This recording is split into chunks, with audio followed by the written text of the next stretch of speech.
విష్ణువు రాముడు అవతారం ఎత్తక ముందు తులసిని అలాగే బృంద వీళ్ళిద్దరిని కూడా వీళ్ళ వీళ్ళ మానాన్ని పాడు చేస్తాడు. వీడు క్రిటిసైజ్ చేస్తున్నాడు మన హిందూ స్క్రిప్చర్స్ని, అందులో ఉన్నటువంటి శ్రీ మహావిష్ణువుని. నల్లట బుక్కులోకి వెళ్ళి ఈ గొర్రెగాళ్ళకి కూడా గుచ్చుకునేలాగా, వాళ్ళకి కూడా అర్థమయ్యేలాగా చాలా చక్కగా విడమరిచి అరటి పండు వలిచి కింద పెట్టినట్లుగా మీకు పెడతాను చూడండి. ఇప్పుడు నీకు ఇప్పుడు చాలా సింపుల్ విషయం చెప్తానమాట. డింగ్ మన జ్ఞానబలి పెరిగిపోద్ది నీకు. యేసయ్య ఎవరికి పుట్టాడు? ప్రశ్న బాగా అర్థం చేసుకోవాలి. కొంచెం చూసి చెప్పండి. యేసయ్య ఎవరికి పుట్టాడు? ఇంత గట్టిగా అడుగుతున్నాడంటే కనీసం 100 మంది ఉండి ఉంటారు. కంగారు పడక ఎదవా, చెప్తా నేను. మేరీకి పుట్టాడు కదా. మేరీ ఎవరు? మళ్ళీ డౌట్ వచ్చింది. ఆమె స్వతంత్రురాలైనటువంటి స్త్రీ కాదు, ఒక పురుషుడికి ప్రదానం చేయబడినటువంటి స్త్రీ. తన మీద తన యొక్క గౌరవానికి సంబంధించినటువంటి బాధ్యతలన్నీ ఎవరికి ఉంటాయి? భర్త అయిన యోసేపుకు ఉంటాయి. ఇప్పుడు క్లియర్గా ఉంది కదా.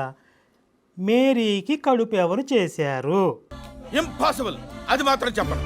మళ్ళీ డౌట్ వచ్చింది వీడికి, ఎవరి పేరు చెప్పాలా అని. పరిశుద్ధాత్మ అనుకో, యెహోవా అనుకో, ఏసే, వీళ్ళు ముగ్గురు ఒకటేనని చెప్పాడు వీడు. ఇప్పుడు మేరీ కడుపు చేసింది కూడా ఏసేనా? వాడు చెప్పిన అర్థం తీసుకుంటే అదే వస్తుంది. యోసేపు పర్మిషన్ తీసుకున్నారా? ఇది నా ప్రశ్న. ఒక భర్తకి తెలియకుండా పెళ్ళానికి కడుపు చేయటం చీటింగా కాదా? మొగుడుకు తెలియకుండా పెళ్ళానికి కడుపు చేసేసి ఆడికి డౌట్ వచ్చింది, దీనికి కడుపు ఎందుకు వచ్చింది అంటే, రే నేనే కడుపు చేశాను ఉంచుకో నర్మయ్ యాదవా. జైన్ సినిమాలో గోపీచంద్ ఉంటాడు విలను. నువ్వు దీన్ని చేసుకోరా. మరి పరిశుద్ధాత్మ కూడా కడుపు చేసేసి రే యోసేపు నేనే చేశా, నువ్వు నోరు మూసుకుని పడుండు. ఇది సీటింగా కాదా? మోరల్స్ అండ్ ఎథిక్స్ గ్రౌండ్స్లోంచి నేను మాట్లాడుతున్నా. ఇప్పుడు నువ్వు నాకు మోరల్స్ నుంచి సమాధానం చెప్పాలి. మొగుడుకు తెలియకుండా భార్యకి కడుపు చేయడం నేరమా కాదా? ఇప్పుడు ఆ స్త్రీని పతిత, వ్యభిచరించింది అని సమాజం అంతా నమ్ముతుందా లేదా? ఇప్పటికీ ఈ రోజుకి కూడా యూదులందరూ, ఇజ్రాయెల్ దేశం అంతా అదే నమ్ముతున్నారా లేదా?